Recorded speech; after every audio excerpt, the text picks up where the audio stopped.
I know that it's scary. When you're on stage, yeah, everybody's looking at you, but they're not noticing like you're like, oh, shoot, I should have said that. Nobody knows that. Hello, everyone, and welcome to another episode of Plugin.fm, the podcast where we dive into the journeys of entrepreneurs and product makers to learn from their stories and uncover valuable insights. My name is Patrick Rolland, and today I'm talking with Miriam Schwab, Head of WordPress Relations at Elementor and co-founder and CEO of Strattic. In 2006, she founded Illuminea and served as CEO for 13 years, navigating the company through an acquisition to become one of Israel's leading WordPress development agencies. She also took up the helm of lead organizer for WordCamp Israel 5 times and has shared her knowledge and experiences at way too many WordCamps to mention here. In 2018, she co-founded Strattic, an end-to-end static and headless hosting and deployment platform for WordPress websites. In June 2022, Elementor acquired Strattic, further solidifying Miriam's experience in successful partnerships. Miriam's extensive business successes are nothing compared to her personal life. She has 7 kids, which has no doubt gifted her with the soft and hard skills necessary to successfully steer a company and manage sometimes difficult stakeholders. Miriam, thanks for joining us today. Thanks for having me. Wonderful. So we've mentioned that we're focusing specifically on the role of collaborations and partnerships today. So just to get us started here, what is one of the most impactful partnerships that you've had with Strattic, or maybe in your entire career? So while at Strattic, we worked on a number of different partnership directions. The vast majority of them were kind of low-key partnerships, but they were impactful. So one example of that is when we were working with Yoast, the SEO plugin. We were doing some content creation. They were doing webinars and we participated in them. I did one with Yoast himself and some others where I was interviewed around different topics. And each of those was really helpful in getting our brand out there even further.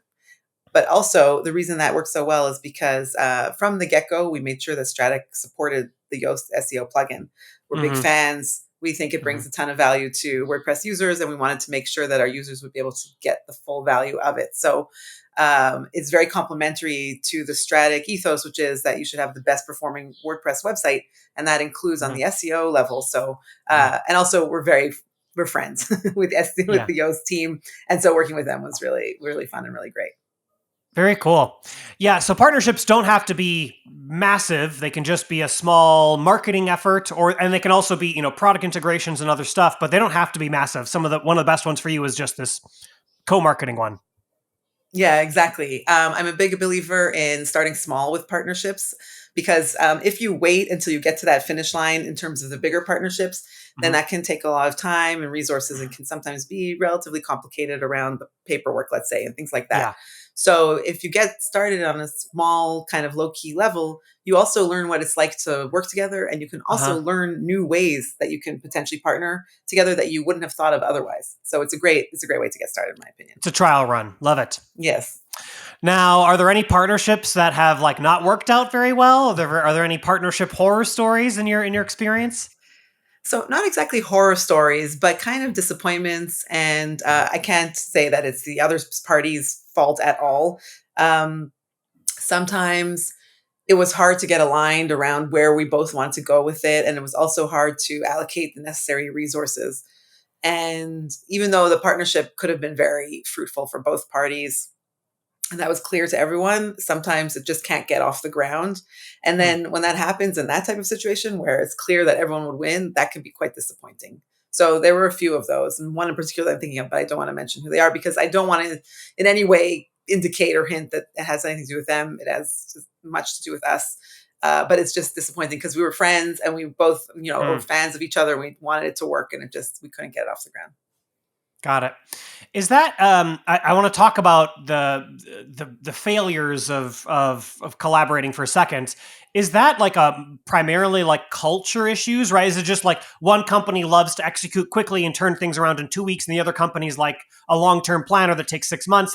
Is it culture issues? Is it always dividing up the money if there's any shared money, or dividing up newsletter subscribers, or something where there's numbers involved? So it's less about those types of numbers, even though you would think that that's where it's at. It's more about, let's say, in one example that I have in mind, the other company was like a massive company, and so making sure that we're, working in the same way when we were way smaller and they were way bigger. It's just the processes are very Mm, different, and it was hard to make sure that everyone's needs were supported. And in particular, so their needs were very, very specific and not mm, flexible, got it. and not always something that we could deliver around, or at least not deliver around in the beginning, in the initial stages. If they could have been a little bit more flexible, which, sometimes a larger organization just can't, Hmm. then we could have got things rolling and then potentially seen a lot of value from that. So sometimes the sizes of the organizations, if they're very different, that can get in the way. Yeah. So that was just like one example. Got it. I can totally see that. Yeah, I can see how, having worked at some larger companies, that sometimes is like our process for doing a joint webinar is this, and we want to make sure it's, I don't know, SEO optimized, but you don't have an SEO expert on your team, so then it's hard to figure that stuff out. Exactly. And then you're like, okay, should we pull in additional resources that we don't really have in order to make this work? Maybe we should have, but there's so many things that need attention and Yeah, resources. It's hard to yeah, figure out exactly where the right place is to prioritize. yeah. Got it. Okay, so let me ask you about when. So, when you're first starting a company, you're trying to find that product market fit. You're trying to make sure that, does my audience want this thing? I imagine that's too early for a partnership. At what point can you start reaching out to people for partnerships? Is it at that product market fit stage, or is it at one of the later stages? So actually, form a partnership that maybe some people wouldn't think is a partnership is something that's really ideal in the beginning, which is the POC or design partner stage, where you find a large organization that is very interested in your product, and you basically build a lot of it for them to use in many ways, and they give their feedback. And that is a partnership where, okay, you're giving a lot and they're taking a lot, but that's huge validation. And Hmm. also, it helps you get the product off the ground and start to get good real life feedback, which helps you improve the product. And it can have a lot of significance. So I would say from the beginning, you want to look at ways that you can partner with other companies, particularly ones with a larger authority or brand, Hmm. and a lot of expertise where they can bring value to you. And you said POC, proof of concept. Is that right? Yes, exactly. Right. Yeah, yeah, Yes. yeah, yeah. POC, proof of concept. Exactly. Perfect. Got it. Yeah, we definitely mentioned this on a previous podcast episode, but like building something for a client, I guess a client is like the most obvious partnership out there. But if you can build something for a client that validates the need, and then you can do stuff afterwards. I Cool. do want to say that it's important to be careful about building something for a client and making sure that you're constantly have in mind that you're differentiating it from regular services. So it's not like if you're I was an agency, so I know. So if you were an agency and you're developing for a client, then you're developing for the client, and then and then the next client might get to benefit from part of that, but might not. Hmm. It's very client specific. So you want to be building something that's scaling. So it's not specifically for that client. It's more, and that's why it's important to look at it as a partnership. Yeah. You're not like serving them and delivering to them. They are your partner in this. They want to make sure that they are getting a product that will really help them, and you want to make sure they're developing a product that will really help them, and they represent your whole market, kind of thing, or at least Yeah. a significant segment of your market. Yeah. So what skills would a founder need? So going all the way back to proof of concept or product market fit, those are both very early stages. What skills does a founder need to have to start those initial partnerships? Because it is probably just the founder at first. Yeah, the founder does a lot of stuff for a long time, and yeah, it wears many hats. So it's really important, or ideal. It's ideal that you're coming from a place where you've already built up some kind of network and you have relevant connections around this. So that we can go back to people who trust you already because they know your reputation, they've worked with you or whatever. And you can approach them and say, hey, or they will approach you because they're going to see what you're doing. Like in the beginning, I just posted a lot on social media about what I was doing and shared content and spoke at conferences. And so people would slowly but surely start to see what I was doing, and then they would start to reach out. So I was kind of like inbound, but it was inbound through my network and through my connections. So you definitely want to do that. And you also want to, ideally, the founder will be the type of person who can make those connections and nurture them and build them so that when they get to the point where they're ready to partner with someone in whatever way, they've already got some of that infrastructure in place. Yeah. That is definitely an underrated skill. I think developers especially like technical founders who are developers, there's the desire to go into a cave and just program the whatever you want to build for 2 months.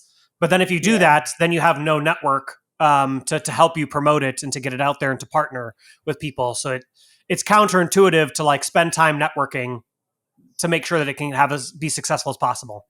Yeah, and especially a technical co-founder is very like results oriented. And what I mean is, of course, everyone is results oriented, but they don't see results today. Like I wrote Mm-hmm. 10 lines of code and now this does X.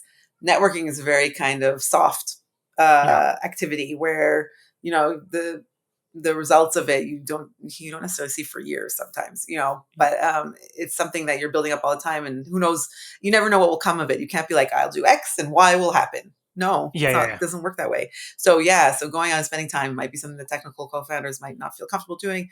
So I would recommend, like, everyone should focus on what they're good at, right? Don't try to do something that you're not. Like, just admit it, Mm-hmm. and then have someone else in the picture, ideally maybe another Uh-huh. co-founder who's more that type of person who will take that role on while you continue to code in your cave. Yeah, yeah. Cave coding. Yeah. So there's lots of opportunities out there. There's lots of companies to partner with. There's lots of projects to work on, to collaborate on. Do you have a framework or mental model to help you pick like which opportunities are worth exploring and which opportunities are a waste of time? As the co-founder, I spent a lot of time reading about our industry. Hmm. It wasn't just about what we are doing, but it was what is going on out there that can inform a lot of what we do in terms of whether something is competition or not exactly competition, or just other products and developments in the industry and where it's going. And you can start to get a sense of where good collaboration can be. For example, the products are not at all competitive and completely complementary to each other. Hmm. Or as you move along, you start to see overlap between your users and their users. And that's something that happened with Elementor, which we'll get to. And also with Yoast, where we had many customers requesting support for that and using it. Um, so, and then you start to get an idea of, okay, what type of company is it? Where, you can kind of get a sense of where they're going, what they're interested in, other partnerships they've been doing, and then see where you can fit in. But like everything, it's a numbers game. And what I mean is, the top of your funnel needs to be pretty big. Hmm. And only by talking or starting to communicate or whatever with different companies and products will you start to be able to, focus it down into the ones that make the most sense for you. So you'll, like, obviously that top of the funnel needs to be relatively focused because you just don't have endless time. But at Hmm. the same time, it's hard to understand where things can go until you actually start, at least have an initial conversation with the right Right. people there. Right. Is there? I do want to ask you. So I guess a natural follow up there is like who? How do you know who to have the conversation with? Let's start with that. You don't always. Not every company has someone with the exact title of, I'm the partnerships person you should talk to, Hmm. kind of thing. So if you already have connections in the company, you start to explore, who should I talk to about this?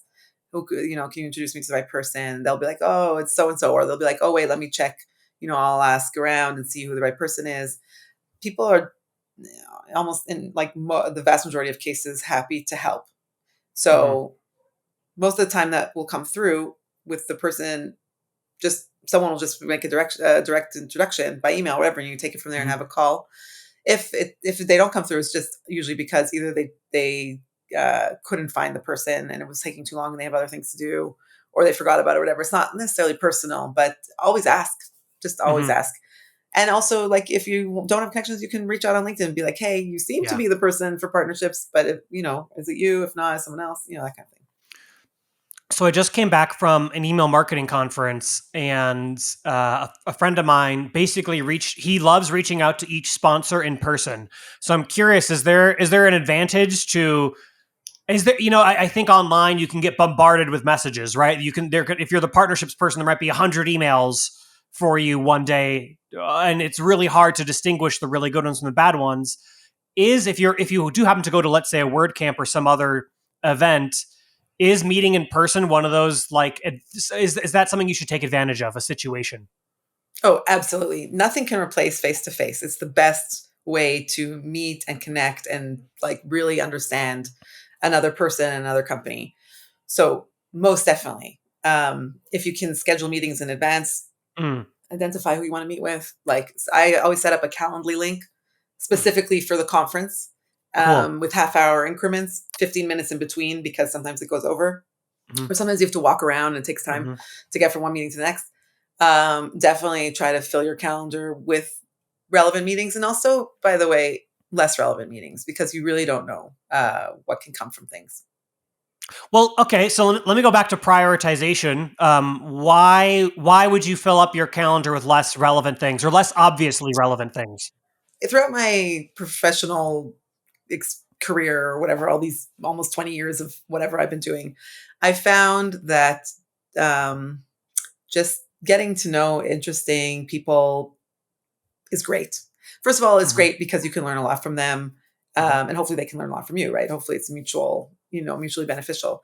But I just find it really interesting talking to people, learning about their experiences and what they're building. It can, and then something may come up that's unexpected, and it's if someone's building something interesting, and even if there's not like synergy with what you're doing right now, yeah, you never know. That's a person Hmm. who's driven, smart, talented. Like Mm, it's a good connection to have. I generally just like to meet interesting people because I'm interested. Like, and I like to meet mhm, people not because I think maybe something will come from it, but I'm just mhm, saying like, and I like someone just asked me if I was going to another conference, and I said yes, but I'm not really looking so forward to it because it's not like as fun as other ones. Now, your work is not about having fun, right? But to me, I also want to have like an element to it, which is also just really enjoyable. And meeting interesting people to me is really enjoyable, mm. and it keeps me going with everything else. So that's me. But in general, meeting good people is always a great thing, and so I recommend it if it's for you. It's not for everybody. Yeah. I'll just share a little story of my own. There's a guy I met at WordCamp Chicago many years ago, and I think it took us 5 years to do business together. But if I didn't meet him at Totally. WordCamp Chicago 5 years prior, we probably wouldn't have done business, 5 years later. No, So, absolutely. That's exactly how it works. And I have examples of our investors in Strattic who I met 10 years earlier, like some of them. So there's absolutely that. I had no idea that I was going to found Strattic and that I was going to fundraise, but things just kind of go in that direction. So um, yeah, it's a good thing to do, I think. so let me one of the takeaways I'm getting just as we're speaking right now is that I feel like partnerships is you're planting a lot of seeds. Like all of this stuff is like maybe it helps in the next 3 to 6 months, maybe, but more often than not it helps a year later, 2 years later, 3 years later, 10 years later. I mean, let me ask you this: how do you balance work right now in the business today versus planting seeds for the future? Because I think that's basically what we're Yeah. talking about: is how much time do you spend networking for the future of your business versus working on it today? It's hard to strike that balance. You need to define your short-term goals and aim for them. So, and you can be like, I want to partner with 3 companies that are fully complementary, around the same size as us, and whatever, and like aim for that for the short term, and definitely, put the resources towards that. But you know, if you just live for today, what's going to be in store for you tomorrow or in a year? Like Mm, it's really important to always be thinking about what you do today will impact what will be in a year's time, or 5, or even 10. I mean, that's a long time. That was an mhm, extreme example, but mhm, um, you like want to be planting the seeds, laying the groundwork for your future, not just for your present. Otherwise, you're just going to your future and like nothing will be there. And by the way, another reason to also meet people who aren't like directly related to your business goals today is that I don't know about other people, but when someone's like just full on selling to me, it's a big mhm. turnoff.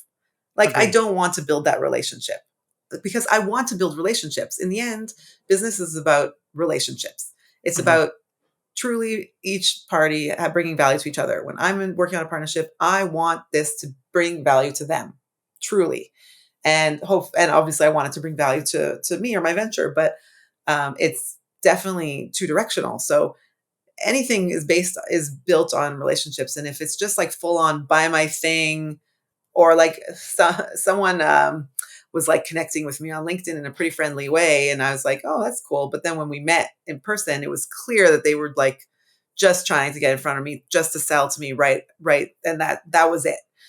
And like, at least for me, I want us to also be friendly, if not Mm-hmm. friends. Like I want to Mm-hmm. be working with colleagues, people that I like and appreciate, and I want that to be the same, not just that I'm like a business number, even Mm-hmm. though in the end that's also part of it, but in the end it's relationships. So yeah, that's also why I think it's important to meet people just for the sake of like meeting cool people because they're cool. Yeah. Yeah. Love that. So in the WordPress, I don't know if this applies outside of the WordPress world, but in the WordPress world, I'd say probably the type of company that people want to partner the most with are hosting companies, and I think that's probably because they have money, and they have a large user base that has needs, and then you might be able to partner with them for your product. What are your thoughts on partnering with hosting companies? In the WordPress space, it's ideal. Like there's not a lot of hosting companies and a lot of companies that want to partner with hosting companies because it's an Mm, amazing channel. Their reach is huge. They're well established. They're very, stable and structured. And generally their brands are very strong. So if you can like align yourself with them, you get access to huge funnel or channel and you get to associate your brand with theirs. It's like it's just really has a lot of value. You have to be careful. So some might want to take your product and fully white label it. You have to mm, seriously think for yourself whether that makes sense for you. Um, I would. Someone gave me advice at one point not to ever do that. I'll give him credit. It was Chris Lemma, mm, and I think he's absolutely right because your brand is basically the most valuable thing that you have. And if people don't even know that you're using your product, then that's not great. So, and then another potential issue with partnering with hosting companies is that their payout or their partnership deal for your product being integrated may be like tiny, meaning like mm-hmm, fractions of cents per something or other. Now, mm-hmm, sometimes that can work out well. Sometimes that can be really hard. Also, in terms of increased customer support or things like that. So it can be really valuable, but it's also important to know when to say no around the terms. The hosting company's terms are totally legitimate for them. It makes sense and they can get mm-hmm. that. And if it works for another company, fantastic. But it's important to seriously consider that. But if it is something that can work out well for the smaller company to partner with a hosting company, I'm like, totally do it. It's a great channel. Yeah, I can definitely. I mean, there's an audience there who literally needs, many of them need your product. So it's Right. just, it seems like it should be a great partnership. So I think the two concerns I have, one is it's just a small company working with a really big company, which is hard. There's multiple content managers and multiple SEOs and multiple, all these people that need to be involved in a partnership. Um, and then there's also maybe their own particular infrastructure. Let me ask you, would you consider like customizing your product for a partner where they need I don't know, a certain PHP setting, and would you consider customizing your product at all for them, or tweaking it, or adding some filters just for them? Is that something you'd consider? Absolutely. Like you need to make sure that the partnership is like at a pretty strong stage, meaning like it's pretty Hmm. clear that it's happening. Even Mm. if it's maybe not signed yet, but like it's pretty clear that you're there. And so, like so many things, the answer is it depends. It depends how Mm-hmm. much work is Mm-hmm. like necessary around here. It's also we're seeing will this change be something that we can implement for other hosting companies that could be useful? Like we can make it into some kind of variable setting that we can customize for everyone. Um, how big is this channel going to be? That kind of thing. But we've definitely customized for partners. Got it. And what about, okay, so another one just popped into my head. Sorry, this is going to go long. What about exclusivity? Like, is there, like, if a hosting company wants exclusivity, how do you even think about that? Because let's say a hosting company reaches out to me and wants to partner with me, but they want me to only sell to their, exclusively to them. Right now, I don't have any other data on if that's a good decision or not, and how much money might I be leaving on the table. How do you think about that? So I guess we're lucky that never came up, but my gut is head for the hills and don't do it because then you are just putting all of your fate in the hands of this giant corporation that tomorrow could decide that they don't care about you. Now, it doesn't mean that, like, let's say if an agreement in place, it doesn't mean that the agreement might be broken. If they haven't committed to some kind of minimum amount of sales, they could just kind of like let you disappear into the background of their product and nobody can find you. Or I don't know what, or like they have layoffs or they have to cut costs, or and they just like their focus goes elsewhere. Like, I would not put my fate like in the hands of another entity like that. That sounds pretty scary. Got it. Good advice. Love it. So I think the last thing then is, I guess, how do you just plan working with a big company, right? So they have all these multiple people. Like, I could get a deal with you done in maybe 3 weeks. Like, how long does it take to work with a big company? Like, is that 6 months? Is it longer? It can be longer. Like, definitely be prepared for the long haul. And that's why you need to have like a number of things in action at the same time and not just, but that's also what's hard. Okay, there's a lot of things that are hard in partnerships, but there could be a really lucrative partnership that you're working on, but it's a big organization and everything could take forever. And again, no ill will, whatever, it's just how things work. So it's like plodding along and moving forward, but it demands your internal resources, which means those, if you're a smaller company, means some of those resources should be going elsewhere, but they're not. And so it's really hard to find that balance, but it's really important to make sure that like the rest of the company is moving forward well while working on this partnership. In case everything falls apart, you don't know how many stories I've heard of partnerships or like acquisitions or anything like that that fell apart at the last minute. Everyone was sure was happening and then just it didn't. So again, putting all your eggs in one basket is very dangerous. So somehow you need to make sure that you're moving forward in different directions, but definitely be prepared for the long haul. It can sometimes be surprisingly short, but generally these types of things take longer. I do want to mention an interesting aspect of partnering with hosting companies, which is that in the WordPress space, and I'm not sure if it's like this in other industries, hosting companies partner with hosting companies all the time, even though they're competing supposedly, right? Or like they're both providing similar products, and they both are trying to get maybe the same customer base, and then they'll still partner with each other. It's really interesting. It's hard to navigate, but it can be really successful for both sides. And some companies have got it really down, like how they do this in an effective way. And I think it's really cool. Very cool. I can't even imagine what that looks like. Very cool. It's like scary. It's one of those examples of something that's like full of risk, but also full of great opportunity. And I like the idea that companies that compete can also collaborate. And so I'll also say this: always keep that in mind. That you, in my opinion, just like don't say bad things about your competitors. You can like be like factual. Like we have a CDN that has 200 edge locations and theirs has 100. That's it. That's like a dry fact. But like try to, it's not worth it on every level. But like this is another one where you never know if you might like want to collaborate. But if you've broken trust, then it's going to be hard to collaborate in the future. Yeah, love that. So let me ask you about, at what point do you need to make sure that things are written down in like a legal contract? And the example I have in my head is just a week or two ago, I was emailing someone for like, we were basically co-marketing, and we didn't have any contract put in place because it was very simple. I'm going to do this for you. You're going to do this for me. Here's the due dates. And we just put that in an email, and I consider that good enough. Someone may say that's not good enough, but that's what I consider good enough. At what point, is it based on the size of the partnership? Do you need to like have a contract where things are written down legally? So first of all, depending on the size of the companies involved, you might need to have something written from the beginning, have some kind of terms and conditions, or I don't know what. It's very bureaucratic and annoying, but it might just be necessary for the regulatory stuff of the company or whatever, their own internal needs. But ideally, you don't have to do that. So you can just start moving forward at an early stage. I would say that comes along when things become riskier. Like, let's say you have more exposure, more potential liability. There's going to be more costs involved on your end. Like if you're doing co-marketing, it's like a few content creators, we'll collaborate, we'll talk, and then we'll do our thing. But when it starts to become kind of heavier and more complex, you probably want to start, especially if it's coming down to like actual money and numbers, like rev share and when and how and or whatever it is, then it's important to get that like properly legalized.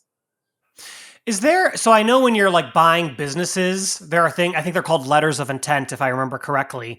Like which is basically like a promise that we're actually interested in buying you. Like, are there any contracts like that that you should think of? Or is this, I mean, maybe this is just, that's when you're buying businesses and that's like massive amounts of money.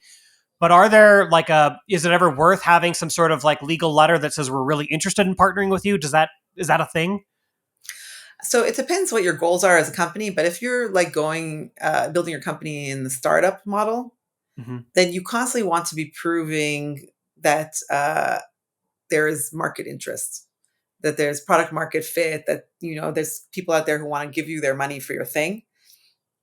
And in that case, it is worth it to get that written down because you can show it to potential investors. Okay, got it. So selfishly for you, it might be good to have look, we have this, it's almost like a accounts receivable. It's almost like, look, we will have this money coming in, or very high likelihood of having this money coming in.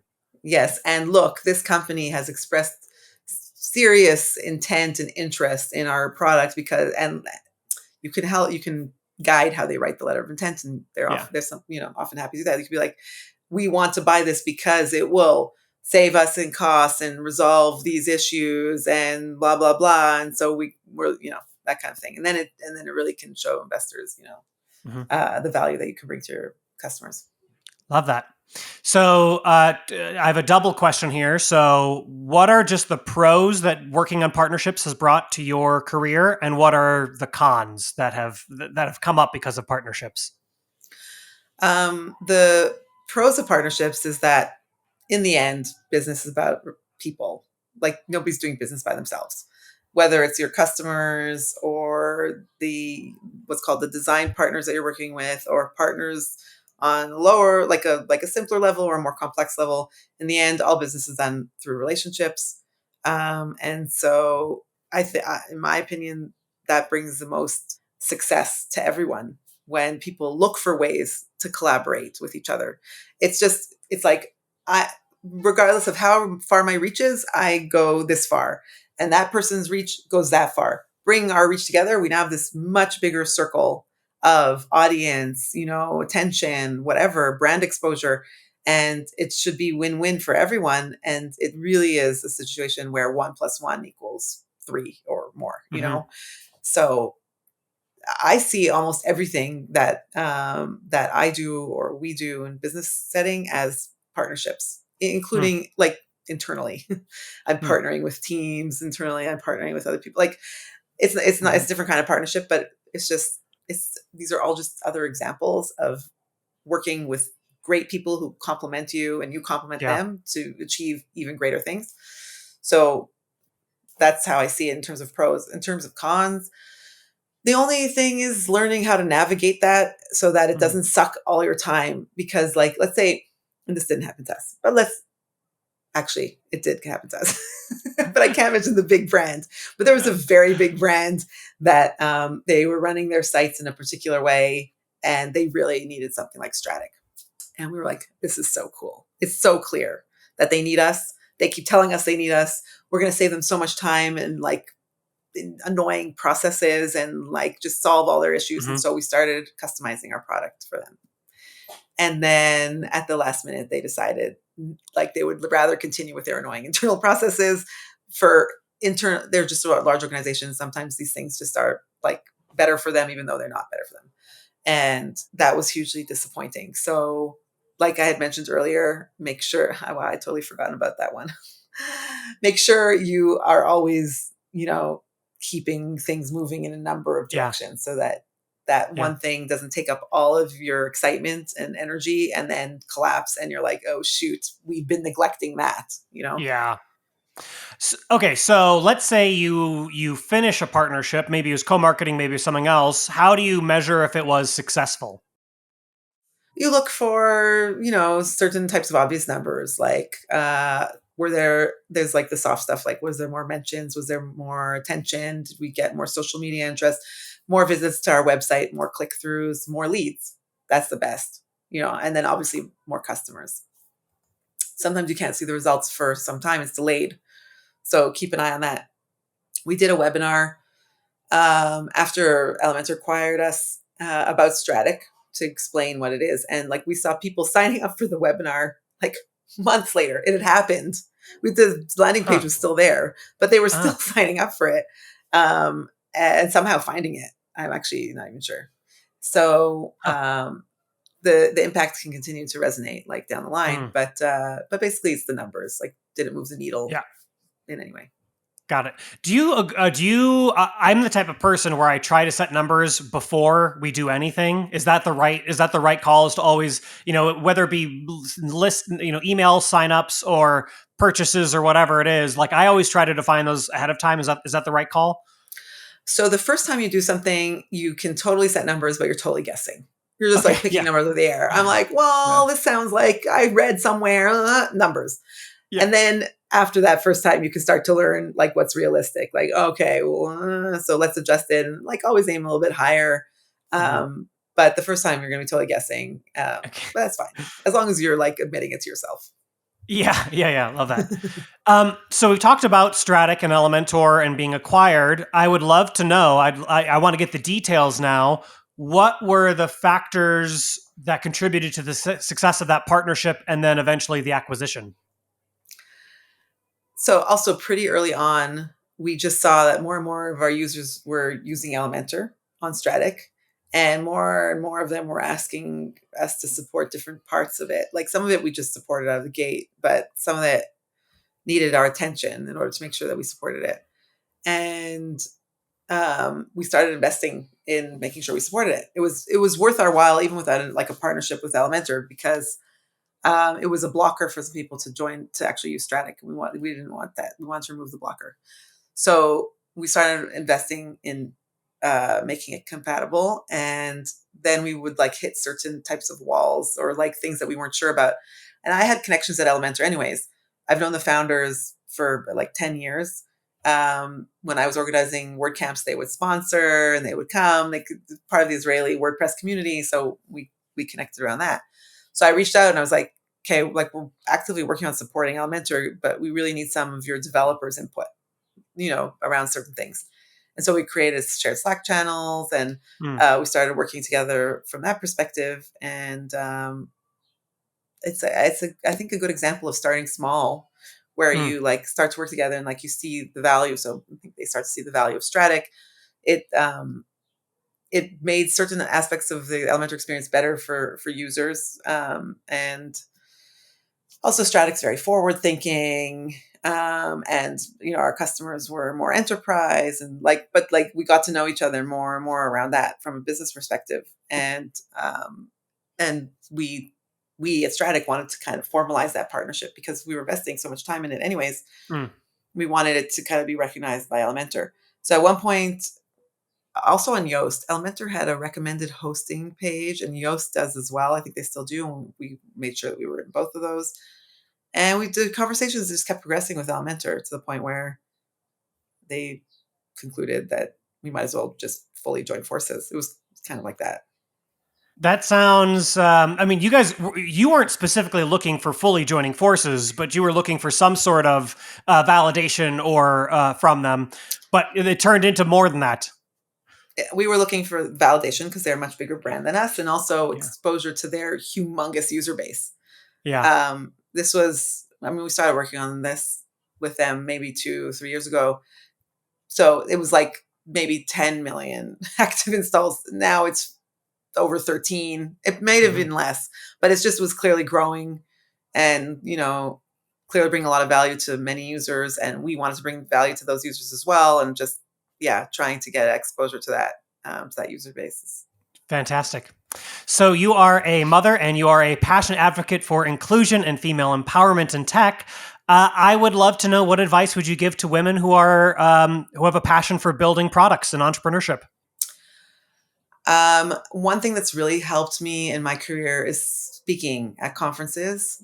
I know that the fear, stage fright is like the second largest fear or whatever, or cause of anxiety after, I think, death. So I know that it's scary. I have been speaking for probably like 12, 13, 14, I don't even know how many years. But in the beginning, I was so nervous. I would read from a paper and my voice would shake and I was not good. But I just kept doing it. I am getting on stage and doing it over and over and over to the point where it just kind of became natural. And I now I feel very comfortable on a stage. But there's very few things that you can do that can bring so much value to your personal brand and awareness of whatever it is that you're working on in a high quality way, because you're not selling, you're sharing knowledge, which shows that you're an expert in your field. And people can kind of get to see who you are as a person rather than as like a 2D avatar online or whatever. So I highly recommend trying to find opportunities to speak related to your area of expertise. And the other thing is speaking up when you see that there's something that can be improved. That's something that I've learned to do, and that has had results. It's slowly but surely saying, I feel like in this situation, women aren't being included, or there's like not enough. Sometimes it's lack of awareness. It's not. No, very often it's lack of awareness, which is the problem, right? And people are just there's this flywheel of like men who worked with men who are men, and then they bring more men, and like they're just like doing something that feels natural to them, and like you can stand up and say, make a little bit of an effort, make a lot of an effort, and open up your eyes to what's going on here, and see which women you can give opportunities to, and which women you can pull into this kind of circle of opportunity. So to build yourself up, I recommend, creating content, writing, building up your network, and speaking. And once you're in a position, or even before that, like when you feel comfortable, but you also are in a position of influence, start looking to where you can point out places for improvement. People are very often open to it and will take steps, and you can start to see results. Yeah. I love all that advice. And I love that you gave us advice in like many steps. It's like write a blog post is like, this much effort. And then speaking in public is like a little bit more effort. So there's a lot of different ways to grow there. And I just wanted to add on, I think the number one fear is public speaking, and number two is death. So the joke, I think this might be Seinfeld, is like, you would rather be in the coffin than giving the eulogy. Yes. Something like that. Good. Yeah. Yeah. No, not me. I think that's Seinfeld. Yeah. Well, if that's the case, and I didn't remember that was the case, then then for real, I get how scary it is. But like, this is another example of us noticing our own flaws more than other people. People walk down the street and they're like, oh, everyone's looking at me. My hair's not good today. My clothes. Nobody's looking at you. Nobody cares about you. When you're on stage, everybody's looking at you, but they're not noticing like you're like, oh, shoot, I should have said that. Nobody knows that. Nobody knows whatever. Or you make a mistake and you move on. Nobody remembers that. You remember it. So just keep going. Love that. Thank you, Miriam, for being on the show and sharing your insights. Thanks for having me. And listeners, thank you for tuning in. If you enjoyed this episode, hit the like button and subscribe to let the robot overlords know that they should direct their algorithms to our YouTube channel. If you're on the plugin.fm website, smash the subscribe button to get early bird access to our future content. Or just share the episode far and wide on social media so we can help entrepreneurs like you in their journeys too. Plugin.fm is brought to you by Freemius, your all-in-one e-commerce partner for selling software, plugins, themes, and software as a service. If you're struggling to grow your plugin revenue, send a note to contact@freemius.com to get free advice from Freemius's monetization experts. My name is Patrick Rolland, and have a good day, everyone. Bye-bye.